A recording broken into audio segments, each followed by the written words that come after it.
말씀입니다. 오늘 여러분들과 함께 나눌 말씀의 제목은 죄를 다루는 방법입니다. 한번 따라 하실까요? 죄를 다루는 방법. 네, 오늘도 주님 앞에 나와 기쁨과 사모하는 마음으로 예배드리시는 모든 사랑하는 성도님들 너무나 그립고 보고 싶습니다. 또 여러분들을 마음 다해 축복하고 사랑합니다. 오늘 이 시간에도 하나님의 놀랍고도 크신 은혜와 은총이 예배하시는 여러분들과 함께 하시기를, 충만하시기를, 가득하시기를 예수님의 이름으로 축원드립니다. 우리 서로 축복하며 인사하실까요? 사랑합니다. 축복합니다. 사랑합니다. 축복합니다. 우리 댓글 통해서도 여러분들 서로 안부 전해주시고 또 교제 나눠주시면 감사하겠습니다. 네, 오늘 새벽부터 우리가 창세기 3장을 다뤘습니다. 창세기는 굉장히 중요한 구약의 영적인 기반, 영적인 원리들을, 중요한 영적인 교훈들을 우리에게 가르쳐주고 계시해주는 책입니다. 창세기 1장과 2장을 통해서 하나님은 누구신가? 만물을 창조하신 하나님의 어떠하심, 그 만물을 통해 깃들여진 하나님의 영원하신 능력과 신성에 관하여 우리에게 계시해주고 있습니다. 또 2장에서는 하나님의 형상대로 지음받은 사람이란 누구인가? 인간다움, 사람다움이란, 남자다움이란, 여자다움이란 무엇인가? 그것을 우리에게 계시해주고 있어요. 창세기 3장은 죄는 어떻게 들어오는가? 마귀, 사단, 귀신의 정체. 죄와 사단과 마귀와 귀신들의 정체. 이것을 3장서부터 11장까지 죄가 어떻게 한 개인의 마음속에 들어와 가정 질서를 파괴하고 집단적인 죄를 짓게 되고, 그것이 나라와 민족을 넘어서 전 세계, 온 세계에 사람들이 모여 바벨탑을 건설할 때까지 죄가 어떻게 발전하고 죄가 어떻게 사람들 속에 들어와서 역사하는가, 이것을 계시해 주고 있습니다. 모든 죄는 불신으로부터 시작합니다. 사단의 첫 번째 전략, 여자에게 그가 물어보았던 질문은 무엇이었습니까? 하나님이 참으로 너희에게 동산 모든 나무의 열매를 먹지 말라 하시더냐? 악의로 가득한 질문입니다. 선악과를 뺀 나머지 모든 것을 임의대로 먹도록 허락하신 하나님의 풍성하신 긍휼과 은혜와 자비와 사랑은 온데간데 없이 부정으로 가득한, 금지로 가득한, 억압으로 가득한 하나님의 상을 왜곡시키는, 하나님의 성품을 오해하도록 만드는 마귀의 교활한 질문입니다. 사단은 하나님의 성품을 왜곡시켜요. 하나님의 선하심을 믿지 못하게 합니다. 하나님의 선하신 성품에 금이 가게 만드는 거예요. 사람과 사람 간의 관계에서도 신뢰가 한번 깨지잖아요. 부부 관계에서도 신뢰가 깨지면 복구하기가 굉장히 어렵습니다. 계속 의심이 되는 거예요. 저 사람 말이 진짜일까? 저 사람의 행동이 마음에서 우러나온 행동인가? 가식이지 않은가? 거짓이지 않은가? 속으로는 다른 꿍꿍이를 품고 있는 게 아닌가? 나도 모르게 그런 의심이 들어요. 친구 사이에, 절친 사이에, 부부 사이에, 부모와 자녀 간에, 형제들 간에 이러한 분열이, 불신이 싹트기 시작하면 그 관계가 지속될 수가 없습니다. 하나님과의 관계도 마찬가지예요. 모든 죄의 시작은 불신으로부터 시작돼요. 하나님을 믿지 않는 거예요. 죄에 대하여라 함은 너희가 나를 믿지 아니하미요. 불신하기 때문에 죄를 짓는 거예요.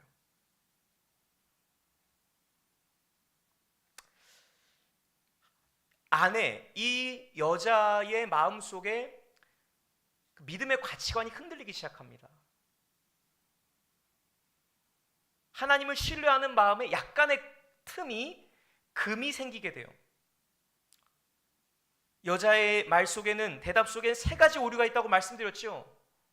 하나는 과소와 과대와 왜곡. 죽을까 하노라. 반드시 죽을 것인데, 반드시 죽으리라 하셨는데 죽을까 하노라. 하나님의 은혜의 부분에 있어서는 축소시키고, 하나님 먹지 말라고 한 것에 대해서 이 말씀을 덧붙여서 과장까지 하는 이런 오류를 범하게 됩니다. 믿음이 흔들리기 시작하는 거예요. 그러니까 마귀가 잽싸게 그 불신을 타고 들어오는 겁니다. 너희가 결코 죽지 않는다. 너희가 반드시 죽으리라 주님 말씀하셨는데, 마귀는 결코 죽지 않아. 좋아질 거야. 좋은 일이 있을 거야. 너희 눈이 밝아지게 될 것이고, 하나님과 같이 될 것이고, 지혜롭게 될 것이고, 행복하게 될 것이고, 잘 살게 될 것이다. 아무 문제가 없을 것이다. 이건 좋은 것이니 너희들이 먹어도 좋다. 너희가 결코 죽지 않는다. 여러분, 마귀는요, 누울 자리를 보고 다리를 뻗어요. 누울 자리 보고 다리 뻗는다는 말 있죠? 여지를 주잖아요. 그대로 타고 들어옵니다. 여지를 남겨두면 안 돼요. 내 마음속에 하나님을 향한 믿음이 온전하면 온 마음 다해 주님을 사랑하고 주만을 전심으로 따르고 섬기기로 작정한 사람들에게는요, 씨알도 안 먹힙니다. 시험이 오나 겁없습니다. 한 길로 왔다가 7길로 물러갑니다. 오히려 그가 수치를 당하는 거예요. 이가 꺾여지고 뺨을 맞는 것입니다. 후려침을 당하는 것이에요. 그런데 마귀는 딱 알죠. 누가 하나님을 불신하고 있는지, 원망과 불평이 서려 있는지. 여러분, 오래된 건물에 틈이 생기고 시간이 지나면 물이 셉니다. 참 신기하지 않습니까? 우리의 육안으로 볼 때는 다 막혀져 있는 것 같은데, 이 물이라고 하는 것이 얼마나 이 밀도가 촘촘한지 그 균열된 그 누수의 틈을 무섭게 비집고 들어오는 거예요. 마치 건물 벽을 타고 물이 새듯이, 물이 흘러내리듯이, 물에 젖듯이, 그렇게 마귀는 우리의 마음속에 작은 균열, 믿음의 균열, 불신앙, 오해, 그런 건더기가 조금이라도 있으면 우리의 마음속, 생각 속 문에 웅크리고 있다가 잽싸게 낚아채는 거예요. 잽싸게 들어오는 것입니다. 그렇게 죄가 들어오는 거예요. 죄가 들어오는 통로 두 가지가 있다고 말씀드렸죠. 하와가 뱀으로 위장한, 뱀을 통하여 던지는 그 마귀의 목소리, 마귀의 음성을 들어요. 유혹하는 자, 시험하는 자의 소리를 듣습니다. 그리고 그 나무를 보았죠. 5절에 여자가 그 나무를 본즉 먹음직도 하고 보암직도 하고 지혜롭게 할 만큼 탐스럽기도 한 나무인지라. 보고 듣는 것을 통해서 죄가 들어옵니다. 보는 것, 듣는 것으로 죄된 생각이 들어와요. 품지 말아야 할 생각이 들어오는 거예요. 생각이 오게 되면 느끼게 돼요. 그 이미지를 상상하게 돼요. 선악과를 먹을 때 그 맛이 어떨까? 먹음직도 하고 보암직도 하고 지혜롭게 할 만큼 탐스러운 나무인지라. 탐심이죠. 탐스러운 나무, 유혹스러운 나무. 야, 저거 무슨 맛일까? 너무 맛있을 것 같다. 저거 먹으면 너무 행복할 것 같다. 저거 먹으면 맛이 어떤 맛일까? 이런 기대하는, 이런 느낌의 동요가, 감정의 동요가 일어나기 시작하는 것이죠. 생각과 감정을 넘어가면 이제 실제 행동에 옮기게 되는 거예요. 보는 것과 듣는 것으로 생각이 입력되고 신호를 통해서 생각이 들어오면 그 생각을 통해서 사람은 상상하게 되고 느끼게 돼요. 이미 그걸 느끼게 되는 거예요. 맛있는 거 여러분 냄새 맡아보세요. 그럼 벌써 군침이 쓱 돌잖아요. 그러면서 그게 어떤 맛인지 대충 우리가 느낌이 오잖아요. 벌써 인지하고 감각을 하게 되는 거예요. 상상의 나래를 펼치죠. 그리고 행동에 옮기게 됩니다. 이 사이클이 반복되면 뭐가 된다? 습관. 이것이 반복되면 습관이 돼요. 습관이 지속되면 인격이 되고 운명이 되고 팔자가 되는 거예요. 견고한 진이 되는 거예요. 평생 동안 굴레 씌워지는 것입니다. 습관적인 죄에, 습관적인 어리석음에, 습관적인 어두움에, 습관적인 정신적인 방황에, 습관적인 그 쓴뿌리에 완전히 틀어박히게 되는 거예요. 거기에 종노릇하고 거기에 평생 동안 그 수레바퀴 속에 굴레 씌워져 있다는 것입니다. 선악과는 지금도 우리의 마음속에 존재합니다. 생명나무로 가는 길과 선악을 알게 하는 나무로 향하는 길이 있어요. 제가 선악을 알게 하는 나무의 열매를 강론하면서 제가 기도하는데 어떤 마음을 주시냐면 인간은 선악과에 중독되어 있다. 저와 여러분들은요 늘 선악과를 달고 살았어요. 아담과 하와는 한 번뿐이 안 먹었거든요. 근데 우리는 사실 매일매일 그 열매를 따먹습니다. 그 선악을 알게 하는 나무의 열매에 취해 살아요. 그 증거가 뭐냐면 자기 소견에 옳은 대로 사는 거예요. 사사시대처럼 임금도 없고 왕도 없고 통치자도 없고 다스리는 자도 없고 기준이 없다 보니까, 절대 선이 없다 보니까 내 보기에 좋은 것, 내 보기에 옳은 것이 하나님 되어버린 거예요. 스스로 자기가 임금처럼 왕처럼 하나님처럼 되어 살아가는 것이죠. 하나님 말씀이 기준이 되어야 하거늘 내 생각, 내 입장, 내 기호가 그게 기준이 돼버리는 거예요. 여러분, 이 중독증 치료받아야 합니다. 하나님 아버지, 선악과 중독증에서 나를 치료하여 주옵소서. 치료받으셔야 돼요. 이 중독에서 헤어나와야 되고 벗어나와야 되는 것입니다. 이 선악과 중독증, 다른 말로 말하면, 구체적으로 말하면 음란물 중독, 게임 중독, 도박 중독, 술 중독, 담배 중독, 쾌락에 중독되고, 돈에 중독되고, 쇼핑에 중독되고, 미디어에 중독되고, 습관이 되고 인격이 되고 나의 기질적인 성벽이 되어버린 이것들 속에 완전히 우리가 묶여 살아가는 거예요. 통제당하며 살아가는 것입니다. 치료받으시기를 주의 이름으로 축원합니다. 죄에서 자유를 얻게 하면 보혈의 능력밖에 없습니다. 보혈의 능력을 의지해서 하나님 보좌 앞에, 이제 오늘 말씀의 결론부에서 말씀드리겠지만 어떻게 죄를 다뤄야 되는가, 오늘 이 말씀을 여러분들이 잘 들으시고 여러분 삶에 꼭 적용하시길 바랍니다. 헤어나오십시오. 그걸 깨뜨리셔야 합니다. 선악과에 중독된 영이 치료받아야 됩니다. 그 생각과 마음이 고침받아야 합니다. 그래서 새로운 피조물로 자유롭게 왕래하시기를, 주 안에 거하시기를 주의 이름으로 축원합니다. 아담과 그의 아내가 선악과를 먹더니 그 현상이 무엇입니까? 어떤 현상이 벌어집니까? 7절에 이에 그들의 눈이 밝아져 자기들이 벗은 줄을 알고 무화과 나무 잎을 엮어 치마로 삼았더라. 여러분, 창세기 2장 25절을 보실래요? 창세기 2장 25절 보게 되면 제가 읽어드립니다. 아담과 그의 아내 두 사람이 벌거벗었으나 부끄러워하지 아니하니라. 대조적이죠? 대조적입니다. 그전엔 부끄러워하지 않았어요. 벌거벗었으나 부끄러워하지 않았습니다. 이것이 오리지널이에요. 이것이 하나님의 뜻이에요. 그들이 부끄러워하지 않았던 것은 하나님의 기준에 그것이 선이었기 때문입니다. 하나님의 보시기에 좋았기 때문이에요.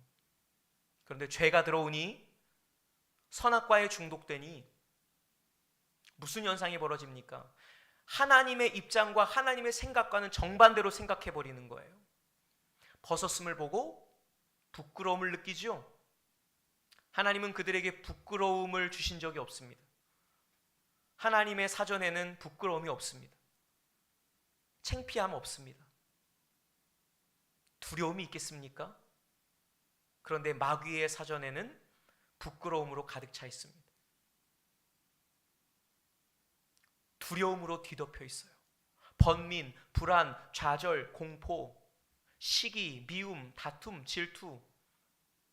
성령 안에는, 천국에는 그런 것들이 없습니다. 지옥에만 있는 것들이요. 마귀로부터 올라오는 마귀의 생각과 감정과 의지 속에 서려 있는 것들이에요. 그것들이 이제 이 죄가 한번 딱 들어오니까 마귀적인 것들이 아담과 그의 아내를 사로잡기 시작합니다. 하나님이 그렇게 물어보십니다. 누가 너에게 벗었음을 알렸느냐?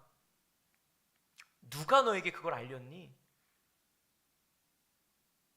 너의 생각 가운데, 너의 감정 속에 나는 너에게 부끄러움을 준 일이 없는데 누가 너에게 부끄러움을 알렸느냐? 그리고 행동을 하게 되죠. 무화과나무 잎을 엮고 치마로 삼아요. 하나님이 시킨 일이에요? 안 시킨 일이에요? 그 누가 시킨 일이에요? 마귀가 시킨 일이에요. 하나님은 그런 걸 주문하신 적이 없어요. 옷 만들어 입으라는 말 한 적이 없어요. 윤리라고 하는, 도덕이라는, 사회적인 신분이라고 하는, 내 어떤 껍데기라고 하는 이런 이 외면적인 것으로 이 내면의 부끄러움을 감추려고 하는 하나님으로부터 온 의지가 아니에요. 그게 누구로부터 온 것입니까? 사단으로부터, 마귀로부터, 귀신들로부터 오는 거예요. 죄를 짓는 순간 첫 번째 일어나는 현상이 뭐냐면 하나님의 형상이 파괴돼요. 복이 변하여 저주가 됩니다. 왜? 복이라고 하는 것이 하나님 그분의 형상을 덧입는 것이기 때문에. 그런데 죄가 들어오니까 하나님의 형상이 파괴돼 버리고, 그럼 자연히 복이 변하여 저주가 되는 거예요. 죄를 짓는 자는 마귀에게 속하나니. 요한일서 3장 8절 말씀에 누구든지 죄를 짓는 자는 마귀에게 속한다 그래요. 여러분, 마귀에게 속한다는 말이 뭐예요? 마귀의 생각과 마귀의 감정과 마귀의 의지, 즉 벗었음을 생각하고 부끄러움을 느끼고 무화과 나무 잎을 엮고 치마로 삼는 것, 그게 마귀에게 속한 일인 거예요. 마귀의 형상, 하나님의 형상이 파괴되니까 그 안에 어둠의 형상이, 마귀의 형상이 나타나 보이기 시작하는 거예요.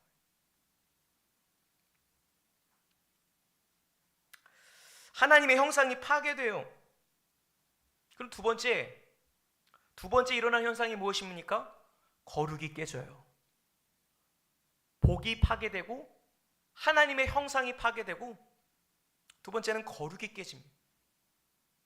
하나님 말씀이 절대 기준, 절대 선이고 절대 관점이 돼야 되는데, 선악과에 중독된 인간들은 자기 소견에 옳은 대로 행하는 거예요. 그러니 뭐가 깨지는 거예요? 거룩이 깨지죠. 하나님과 지켜야 할 거리두기, 하나님이 경계해 놓으신 그 선들이 완전히 무너져 버리는 거예요. 하나님처럼 되는 거죠. 그게 뭐냐면 거룩이 깨지는 거예요. 거룩이 깨지니까 뭐가 돼요? 더러움이 되고 부정함이 되는 거죠. 마지막 세 번째, 죄가 미치는 영향이 무엇이냐면, 여러분, 복이 깨지고 거룩이 깨지니까 뭐가 깨진다고요? 안식이 깨지는 거예요. 안식이 깨지는 거죠. 하나님의 낯을 피하여 숨는 거예요. 두려워하는 것이, 불안해하는 것입니다. 염려하고 근심하고 초조하고 안식이 깨진, 안식을 빼앗긴 인생을 살아가게 되는 것이죠. 원래는 하나님과 허물없이 대화를 나눴고 하나님을 기뻐했고 하나님을 사랑했던 아담이 이제는 여호와 하나님의 소리를 듣고 두려워하여 낯을 피하는 심세가 되는 거예요. 안식을 빼앗기게 되니 그 아름다운 땅 에덴에서 쫓겨나게 되죠. 다시 한번 정리합니다. 죄가 사람 안에 들어오면 세 가지 작용이 일어나는데, 첫 번째, 하나님의 형상이 파괴되고 거룩이 깨지고 그 결과 안식을 빼앗깁니다. 복과 거룩과 안식이 다 깨져 버리는 거예요. 다 무너져 버리는 것입니다. 그러므로 우리에게 중요한 것은 오늘 본문, 우리가 아직 본문 아직 안 들어갔는데 우리가 반드시 이 죄를 다뤄야 합니다. 거듭남 받아야 하고 용서함 받아야 되고 죄사함 받아야 합니다. 그리고 죄와 싸워 이겨야 합니다. 죄를 다스려야 합니다. 죄가 너를 원하나 너는 죄를 다스릴지니라. 가인에게 주셨던 말씀처럼 오늘도 죄는 여전히, 마귀는 여전히, 사단은 여전히 우리를 공격하려고 하지만 틈만 있으면 틈틈이 누울 자리를 보고 다리를 뻗으려고 하지만 우리는 결단코 그들에게 틈을 줘서는 안 돼요. 죄와 싸우되 피 흘리기까지 싸우셔야 합니다. 여러분, 죄를 이기기 위해서, 죄와 싸워 승리하기 위해서, 이 죄를 다루기 위해서는 가장 중요한 기본 원리가 무엇이냐면 근원적인 문제를 다뤄야 합니다. 수박 겉핥기 식으로 다루면 안 돼요. 오늘 우리가 읽은 본문이 우리에게 어떻게 죄를 다루는가를 상세하게 가르쳐주고 있습니다. 하나님이 아담을 어떻게 하세요? 부르세요. 숨어있는 아담을 향해 부르세요. 손짓하세요. 말씀하세요. 이렇게 질문하십니다. 네가 어디에 있느냐?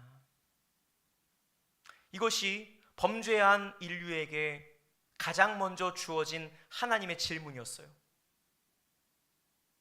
뭐 하고 있니? 왜 거기에 있니? 거기에서 뭘 하고 있니? 너 왜 거기에 숨었니? 이렇게 물어보세요.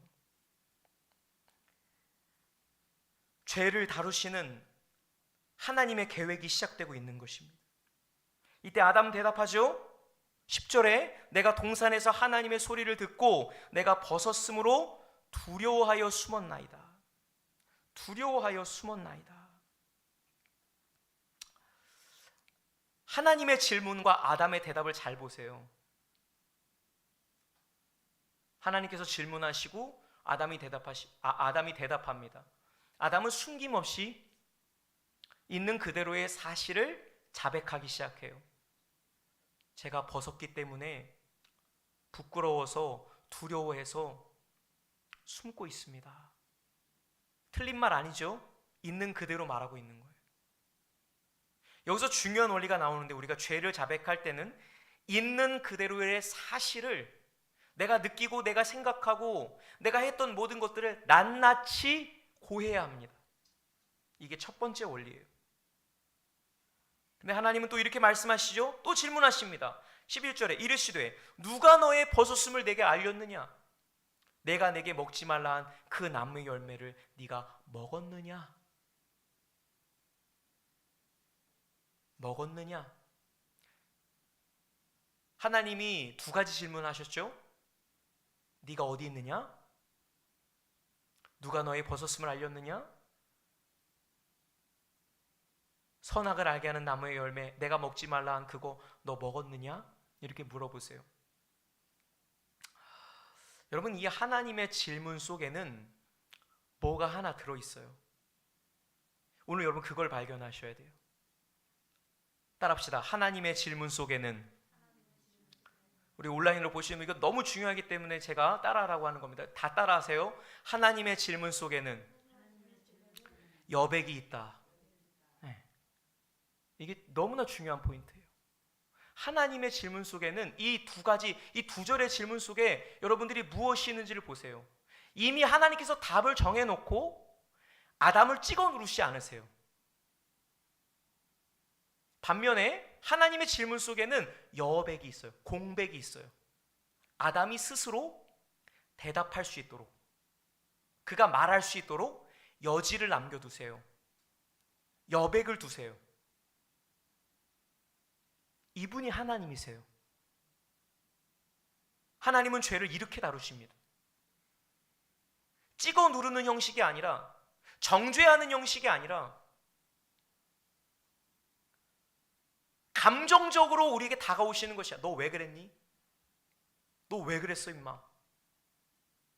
너 죽을래? 너 그거 했지? 너 내가 하지 말라는데 왜 그랬어? 이렇게 하지 않으세요. 네가 어디 있느냐? 선악을 알게 한 나무 열매를 먹었느냐? 그럼 몰라서 물으시는 게 아니에요. 다 아시잖아요. 그 먹은 거 다 보셨잖아요. 그런데 먹은 것에 대해서 화를 내시거나 어떠한 결론을 이미 정해 놓으시고 아담을 상대하시는 것이 아니라 먹었느냐라고 물으시는 거예요. 그래서 이 하나님의 질문 속에는 여백이 있어요. 그 여백을 뭘로 채워야 하냐면 우리의 자백으로 그 여백을 채우는 거예요. 아시겠습니까? 그 여백을 우리가 뭘로 채워야 되냐면 솔직하고도 진실한 죄의 고백으로, 자백으로 이야기하는 거예요. 아담이 이렇게 대답하죠. 12절에 아담이 이르되 하나님이 주셔서 나와 함께 하신 여자 그가 그 나무 열매를 내게 주므로 내가 먹었나이다. 한번 제가 정정한 적이 있습니다. 제가 이전에 이 본문을 잘 깨닫지 못했을 때는 이거 아담이 자기 합리화하는 거다, 책임 회피하는 거다. 제가 이 본문을 가지고 이렇게 다른 목사님들 설교를 많이 들어보니까 대부분 다 아담이 핑계하는 것이라고 그렇게 말씀을 하시더라고요. 근데 여러분, 그것이 아닙니다. 왜 그런지에 대한 이유를 말씀드릴게요. 왜 이것이 자기 핑계가 아닌. 일단 첫 번째는 뭐냐면 아담의 변론은 팩트예요. 아내를 누가 주신 거예요? 자, 아내를 누가 주신 거예요? 하나님이 주신 거 맞습니다. 여자가 먹으라고 했어요. 맞아요? 틀려요? 맞아요. 그냥 액면 그대로 우리가 보면, 그냥 해석하지 말고 그냥 문자 그대로 살펴보면 아담은 사실을 있는 그대로, 내가 선악과를 먹게 된 경위를 있는 그대로 담백하게 이야기한 겁니다. 이것이 아담의 올바른 회개, 올바른 죄의 자백이 되었다는 증거가 몇 가지 있는데, 그게 뭐냐면 첫 번째로는 만약에 이 아담이 대답한 이 대답이 핑계였다면 하나님이 계속 물으셨을 거예요. 그런데 이제 질문이 누구에게 가냐면 여자에게 가요. 네가 어찌하여 이렇게 하였느냐? 그 다음 여자에게 질문이 갑니다. 아담의 대답이 패스였던 거예요. 또 다른 증거를 대드릴까요? 3장 20절 보세요. 아담이 그의 아내의 이름을 하와라 불렀으니 그는 모든 산자의 어머니가 됨이더라. 이 하와라는 이름이 범죄하고 난 이후에 지어집니다. 하와란 생명의 어머니를 뜻합니다. 보라, 생명이로다. 아담이 이렇게 생명을 선포하고 있는 거예요. 죄 용서함을 받았다는 거예요? 안 받았다는 거예요? 물론 죄가 남긴 후유증, 징계는 있어요. 그런데 죄의 사함을 어떻게 한 거예요? 받은 것입니다. 그리고 21절 결정적인 증거, 그들을 위하여 가죽옷을 지어 입히신다. 피의 구속이죠. 피의 구속입니다. 이 가죽옷이 의미하는 것은 의의 옷, 피의 구속, 피로 말미암은 죄의 용서함을 가장 원시적으로 계시해주고 있는 말씀이에요. 창세기 3장 21절의 가죽옷이요. 이러한 증거들을 통해서 아담의 회개가 적절한 회개였다라고 우리가 볼 수 있는 거예요. 있는 그대로를 사실적으로 낱낱이 고하는 것이죠. 여자에게도 마찬가지입니다. 여자 또한 뱀이 나를 꿰므로 내가 먹었나이다 라고 말하는 것이에요. 그래서 우리가 이 말씀을 통해서 어떻게 죄를 다뤄야 하는가에 대한 가르침을 받게 돼요. 많은 그리스도인들이 회개에 대해서 잘못 생각하는 경향이 있어요. 죄가 일어난 원인과 동기와 과정과 결과와 그에 따르는 모든 것들을 다 뒤로 하고 모든 것 다 접어두고 그냥 한마디 하게 해요. 잘못했습니다. 죄송합니다. 용서해 주세요. 그것은 참된 회개가 아니에요. 하나님은 잘못했습니다라는 이 이야기를 유도하기 위해서 아담과 하와에게 질문하신 것이 아니라 그 죄를 짓게 됐던 원인, 동기, 과정, 그리고 그 결과, 그것을 직접 그들의 입술을 통해서 자백하게 하고 고백하게 하기를 원하셨던 거예요.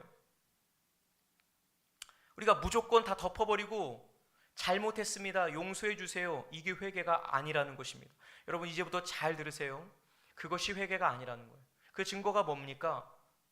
그래도 안 변해요. 사람이 지은 죄 또 짓고요, 넘어진 데서 또 넘어져요. 그럼 맨날 잘못했습니다, 용서해 주세요.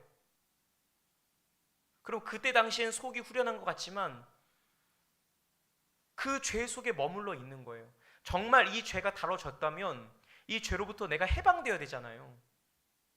근데 자꾸 수박 겉핥기식으로 회개를 하니까 그냥 모든 것들, 이야기들을 다 덮어버리고 잘못했어요, 용서해 주세요. 군대식으로 하면 안 된다는 거예요. 자, 이사야 1장 18절 보세요. 이사야 1장 18절 앞에 나와 있습니다.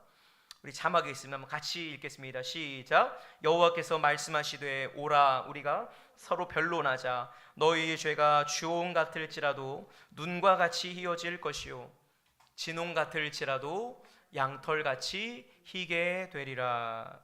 아멘. 자, 여기서 중요한 핵심이 있습니다. 오라 우리가 서로 뭐 하자고요? 변론하자. 변론하자. 오라, 하나님 부르시는 거예요. 초대하시는 거예요. 우리 같이 대화 좀 하자. 기도는 뭐다? 대화다. 기도는 다이얼로그예요. 기도는 독백 아니에요. 모놀로그 아니에요. 독백 아니에요. 다이얼로그입니다. 상호 교류예요. 상호 교류. 기도는 대화입니다. 그래서 성경에 나와 있는 모든 너희가 기도하라, 부르짖으라, 간구하라, 내게 와서 구하라는 모든 기도 속에는 가로 열고 뭐 넣어야 된다고요? 대화를 넣으셔야 돼요. 기도는 대화다. 오라 우리가 서로 변론하자. 너희는 내게 나와 기도하라, 이런 말이에요. 나와 함께 접선하자. 심층 대화 좀 나누자. 심층 상담 좀 나누자. 너 나하고 함께 가슴을 열어놓고 한번 얘기 좀 해보자. 너 왜 그랬니? 네가 어디 있느냐? 너 그렇게 했느냐?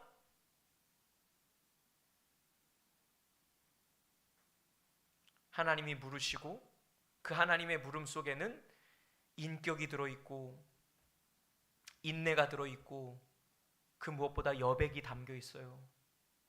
우리가 말할 수 있는 틈을 주는 거예요. 제가 이 말씀 묵상하며 다시 한번 제 모습을 돌아보니까 저희 아내와 또 우리 아이들과의 이런 관계 속에서 그냥 참 부족한 제 모습을 보게 되는 것 같아요. 우리는 그 상대에게 어떤 말을 듣기 위해서 유도 질문을 던질 때가 많아요. 그리고 자녀들을 훈육할 때도 자꾸만 그러면 안 되는데, 아무리 화가 나더라도 감정적으로 자녀를 대하면 안 되는데 이게 자꾸만 감정적이 돼버리는 거예요. 화부터 내는 거예요. 튕겨져 나가죠. 그 영혼을 고치고 세우기 위해서는 정말 그 영혼을 사랑해서 우리가 주의 교양과 훈계로 자녀를 노엽게 하지 말고 그렇게 양육하기 위해서는 하나님처럼 우리도 여백이 있는 질문을 던져서 자녀들이 그 여백을 채울 수 있도록, 그들이 스스로 자기 죄를, 내가 잘못한 거를 왜 잘못했는지, 어떻게 잘못했는지, 얼만큼 잘못했는지를 직접 자기 입술로 고백할 수 있도록, 토설할 수 있도록 여지를 줘야 된다는 거죠. 여백을 줘야 되는데 이미 잘못한 건 다 결론이 젖어버린 거예요. 감정적이 돼버리는 거예요. 찍어 눌러버리는 거죠. 부모라는 권위를 가지고 자녀들을 찍어 누르는 거예요. 남편이라는 권위로 아내를 찍어 누르고, 또 아내들은 또 남편을 그렇게 악의적으로 대하게 되는 거예요. 여러분, 우리는 이 하나님의 상담법을 배워야 합니다. 하나님의 이 접근법을 배워야 돼요. 오라, 우리가 서로 변론하자. 너희 죄가 주홍 같을지라도 진홍같이 붉을지라도 눈과 같이 양털같이 희게 되리라. 무엇을 통해서요? 변론을 통해서. 변론은 독백이 아닙니다. 상호 교류입니다. 대화입니다. 하나님이 질문하시고 우리가 대답해요. 우리도 또 질문하고 하나님 대답하세요. 이런 상호 교류의 과정 속에서 죄가 다뤄지는 거예요. 죄의 시작점부터. 어디서부터 죄가 들어왔는지, 어떤 시점부터 그것을 시작하게 된 동기가 있거든요. 아니 땐 굴뚝에 연기 난 법 없어요. 여러분들에게 습관으로 형성되어 있는 운명으로, 여러분들의 인격으로 이미 막 완전히 인박혀진 듯이 그렇게 되어진 문제, 이 문제를 우리가 정말 철저히 다루고 싶다, 내가 여기서 빠져나오고 싶다, 그러면 해결점이 뭐냐? 테이프를 되감으셔야 돼요. 근데 그거를 나 혼자 하는 것이 아니라 하나님과 기도재단을 쌓으면서 하나님과의 그 변론 속에서 성령의 도우심으로 끄집어내는 것이에요. 끄집어내는 것. 그때 내가 누구와의 이런 시련 속에서 외로움 때문에 내가 술을 입에 대게 됐는데 그것이 시작이 되어서 계속 내가 마시게 된 거예요. 그러면 내가 술 마셔서 죄송합니다, 잘못했습니다, 또 술 취했습니다, 용서해 주세요, 그런다고 해도 원초적으로 근원적으로 이 죄의 시작점, 어떤 이 죄를 시작하게 된 동기가 하나님으로부터 깊이 다뤄지지 않으면 고침받을 수 없다는 거예요. 고침받을 수 없다는 거예요. 그래서 요한일서 1장 9절의 말씀에서도 너희가 너희 죄를 자백하면, 우리가 우리 죄를 자백하면, 여기서 자백이라는 말은 단순히 잘못했습니다 이것이 아니라는 거죠. 물론 잘못 안 했다는 말이 아니에요. 잘못했다고 우리가 회개하지만 그 속에는 많은 말들이 하나님께 내 감정을, 내 지금의 현실을, 나의 모습을, 나의 과거를 솔직하게 있는 그대로 아버지께 말하듯 털어놔야 한다는 거예요. 고백해야 된다는 것입니다. 그것이 자백입니다. 그러면 그가 미쁘시고 의로우사 우리 죄를 사하시고 우리를 모든 불의에서 깨끗하게 하시는 거예요. 한번 예를 들어 볼게요. 내가 어떤 아무개가 너무 미워요. 꼴도 보기 싫어요. 용서가 안 돼요. 용서하고 싶은데 용서가 안 될 때 있잖아요. 안 미워하고 싶은데 미워질 때가 있잖아요. 그럴 때 이렇게 하는 거예요. 하나님, 솔직하게, 하나님, 저 아무개가 너무 밉습니다. 해보세요. 하나님, 저 이거 끊기가 너무 힘듭니다. 하나님, 제 힘으로 끊어보려 해도 끊을 수가 없습니다. 그럼 하나님이 여러분들의 내면 속에서 성령께서 그 말씀으로 여러분들에게 대답하실 거예요. 그리고 여러분들에게 질문하실 거예요. 너 아무개가 왜 밉니? 왜 미워? 그렇게 물으시면서 그 말씀이 비치기 때문에 내가 알지 못했던, 내가 왜 그를 미워했는지 나도 모르게 내 안에 잠식되어 있던 이 감정들이요 환하게 보이기 시작해요. 내가 그를 왜 미워할까? 이렇게 생각해 보니까 어느 순간 내가 뭘 제안했는데 그 아무개가 내 말을 무시하고 내 말을 듣는 둥 마는 둥, 나를 무시하는 듯, 나를 깔보는 듯한 그러한 표정을 지으며 내 말을 듣지 않았다. 그게 깨달아지는 거예요. 아니, 사실 하나님, 아무개가 제 말을 씹어가지고요, 제가 그때 얼마나 속상했는지 몰라요. 그럼 하나님이 또 질문하십니다. 하나님 또 질문하세요. 그렇구나. 그래서 그랬구나. 근데 너가 그것을 무시당했을 때 기분이 어땠니? 감정적인 측면 또한 하나님께서 아주 인격적으로 그것을 토설하고 고백할 수 있도록 다뤄가시는 거예요. 저 그때 너무 화가 났고 짜증났고 너무너무 힘들었어요. 그럼 하나님이 우리에게 또 말씀하십니다. 그렇지. 그런데 말이야, 너도 내 말씀과 명령을 따르지 않을 때 너에게 내가 무시당했을 때 내 마음이 어땠겠니? 아, 그렇구나. 내가 하나님 말씀의 명령에 순종하지 않고 내가 하나님의 말씀을 경청하고 청종하지 않고 귀 기울이지 않았을 때 하나님도 이렇게 힘드셨었겠어요. 그런 식으로 이렇게 대화가 오가는 그런 이 몇 번의 대화가 오가는 가운데 마음이 씻어져요. 마음이 씻어져요. 그리고 회개하는 마음이 일어나고 용서하는 마음이 일어나고 사랑하는 마음이 주님의 마음이 부어지기 시작하는 거예요. 주님의 영이 부어지기 시작합니다. 새 영이 부어지기 시작해요. 이것이 죄를 다루는 과정이에요. 저는 그 여러 번의 과정을 통해서 내가 평생 동안 굴레 씌워져 왔던 그 죄악들로부터 벗어나는 것을 경험해요. 정말 그렇습니다. 그 습관에서, 그 운명에서 우리는 반드시 벗어나와야 돼요. 빠져나와야 돼요. 그 원리가 뭐냐면 성령과 그 말씀 예수 그리스도와 함께 기도 대화하시는 거예요. 변론하는 거예요.